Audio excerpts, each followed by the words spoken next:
ernestomiami.com. Venezuela se encuentra al borde de un abismo, con un futuro pendiendo precariamente mientras el país avanza hacia la fecha clave del 10 de enero del 2025. Este día, inscrito en la Constitución venezolana como el inicio de un nuevo periodo presidencial de 6 años, se ha convertido en un punto álgido para las ansiedades políticas y sociales que envuelven al país. Las elecciones disputadas el 28 de julio del 2024, que declararon descarada y fraudulentamente a Nicolás Maduro como vencedor en medio de una tormenta de mentiras y falsificaciones, proyectan sombras sobre esta transición inminente. Venezuela se tambalea entre la perspectiva de un descenso profundo hacia un autoritarismo y el atisbo de esperanza, una pequeña luz al final del túnel que marca un retorno a los principios democráticos.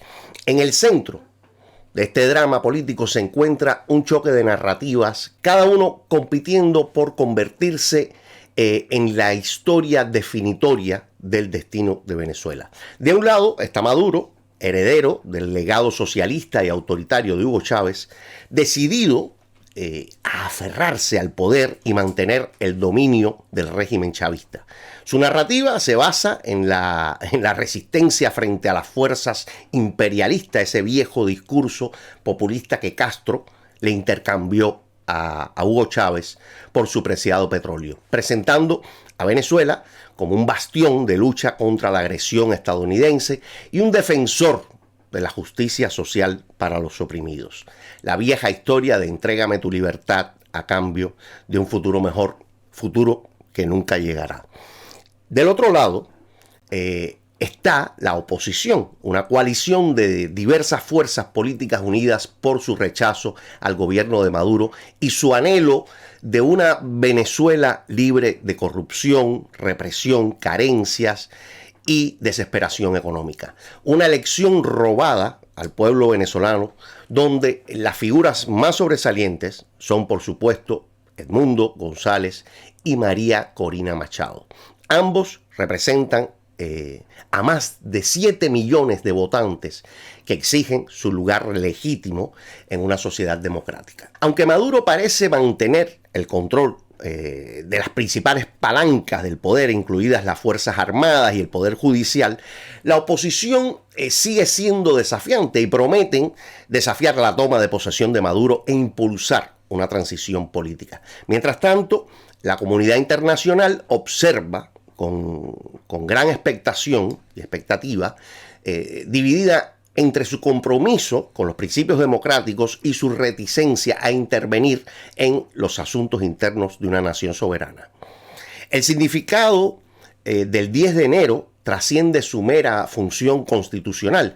Se ha convertido en un foco simbólico, una fecha que encarna las aspiraciones y las ansiedades de una nación al borde de un posible colapso. González Urrutia, que pasó a un exilio temporal, mientras en espera de la fecha indicada, dice, y cito: mi intención es ir a Venezuela simplemente a tomar posesión del mandato que me dieron los venezolanos al elegirme con 7 millones de votos para ejercer la presidencia. Maduro además ofreció recientemente $100,000 por información que llevara a la captura de González Urrutia. Para Maduro y sus seguidores, esta fecha representa un triunfo, una validación de su reclamo al poder y la continuidad de la revolución bolivariana, esa revolución iniciada por Hugo Chávez. Maduro ha convocado a sus partidarios a tomar las calles en una masiva demostración de apoyo, buscando proyectar una imagen de fuerza y unidad frente a la creciente presión interna y externa, sin descontar muchísimas tácticas mafiosas que ha utilizado para acallar la oposición y apagar el mensaje de fraude que cometió en las últimas elecciones. Para la oposición, sin embargo, el 10 de enero representa un posible punto de quiebre, un momento de verdad que podría exponer la fragilidad del control de Maduro sobre el poder o marcar un nuevo descenso hacia un país todavía más autoritario.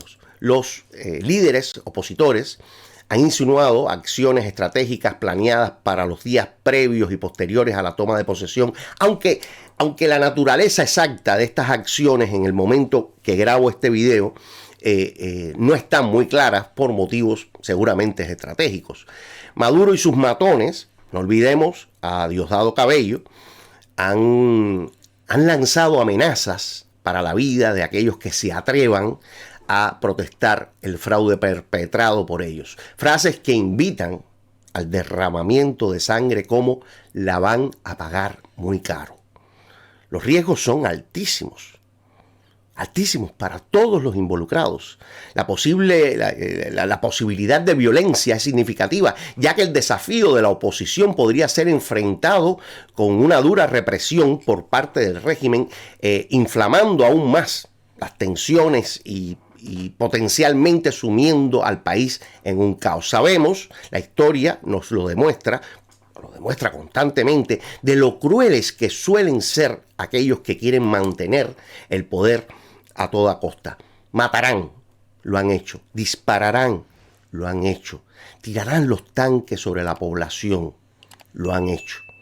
La comunidad internacional, dividida en su respuesta a la crisis venezolana, se verá obligada a enfrentar las implicaciones de la continuidad de Maduro, en caso de que no quiera soltar el poder, sopesando esta comunidad los riesgos de la intervención contra las posibles consecuencias de la inacción. Ningún proceso político ocurre en el vacío y tras los entresijos venezolanos, hay muchísimas fuerzas exteriores buscando mantener sus propios balances geopolíticos.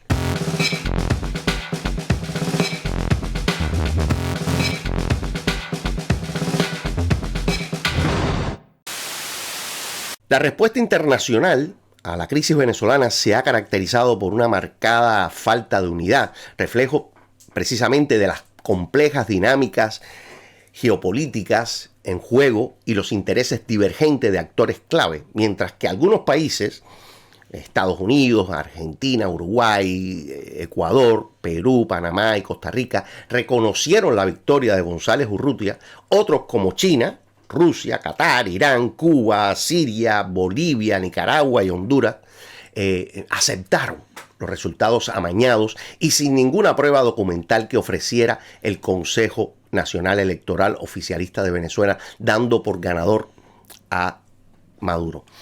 La Unión Europea, al inicio, y como siempre bastante tibia, finalmente en septiembre, tras una votación de 309 contra 201, decidió condenar el fraude electoral perpetrado por Maduro y el CNE y darle su apoyo a González Urrutia. El presidente electo, Donald Trump, reconoció abiertamente la victoria de la oposición, siguiendo su tradición antichavista. Esta respuesta fragmentada de la comunidad internacional ha creado un atolladero diplomático que dificulta la formación de una estrategia internacional racional y cohesionada para abordar esta crisis, ya que de ambos lados de la ecuación geopolítica hay pesos pesados de la política internacional. Bajo el liderazgo de Donald Trump, se espera que Estados Unidos adopte un enfoque más firme y contundente hacia el chavismo, con figuras claves como Marco Rubio, si llega a ser secretario de Estado, que parece que sí, que es un crítico acérrimo de Maduro, desempeñando este papel influyente que pudiera tener en la formulación de políticas en caso de que Maduro no suelte el poder. Sin embargo, los detalles de este enfoque en este momento son bastante inciertos. Algunos expertos predicen un periodo inicial de una retórica dura, de sanciones intensificadas, posiblemente dirigidas a la industria petrolera de Venezuela, seguido después de un enfoque más pragmático destinado a frenar los flujos migratorios de venezolanos hacia Estados Unidos. Este enfoque, en mi opinión, corre el riesgo de socavar la credibilidad de Estados Unidos y podría ser percibido como una prioridad de intereses estrechos sobre la promoción real de la democracia y los derechos humanos en Venezuela.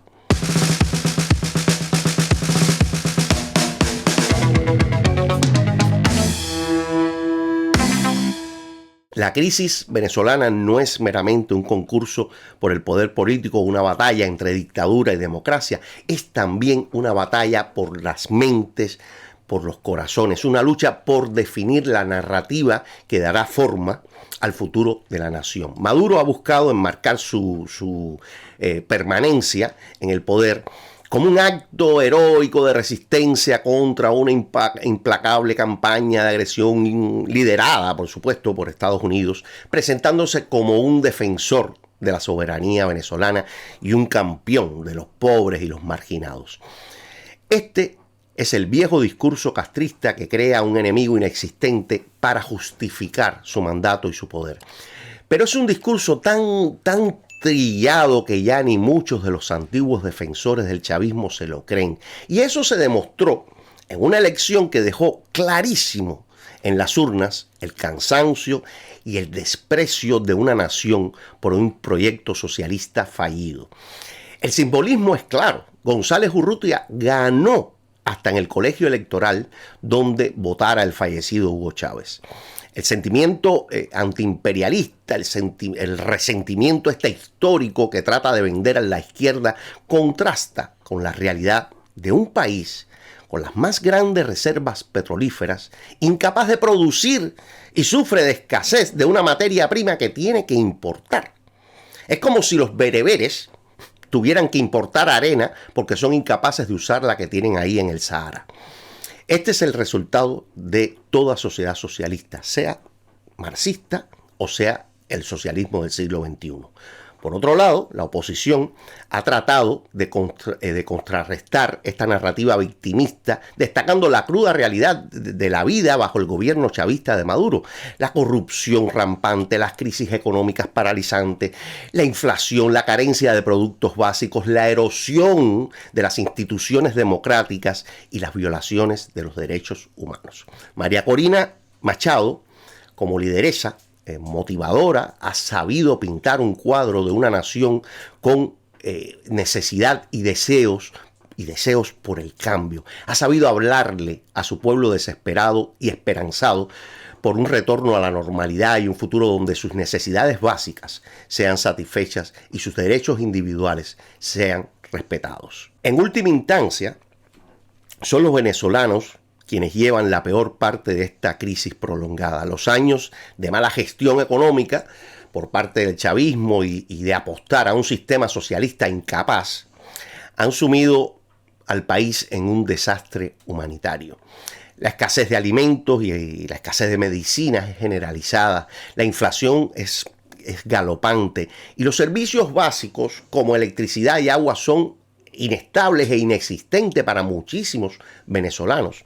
Millones, cerca de 8 millones, han huido del país buscando refugio en naciones vecinas y donde puedan encontrarlo, creando una crisis migratoria regional de escala sin precedentes. Quienes permanecen en Venezuela enfrentan una lucha diaria por la supervivencia, sus vidas consumidas por la búsqueda de necesidades básicas y el constante temor a la violencia y a la represión. La polarización política que ha envuelto al país ha desgarrado comunidades y familias, dejando un legado de desconfianza y de resentimiento que llevará años superar. Tú puedes ayudar al crecimiento y permanencia de este canal. 1. Puedes dar un like, suscribirte y compartirlo con tus amigos. 2. Puedes dar una pequeña donación en el botón de super gracias. 3. Puedes entrar en nuestra tienda y comprar algún producto que te guste. Muchísimas gracias por ser parte de esta experiencia.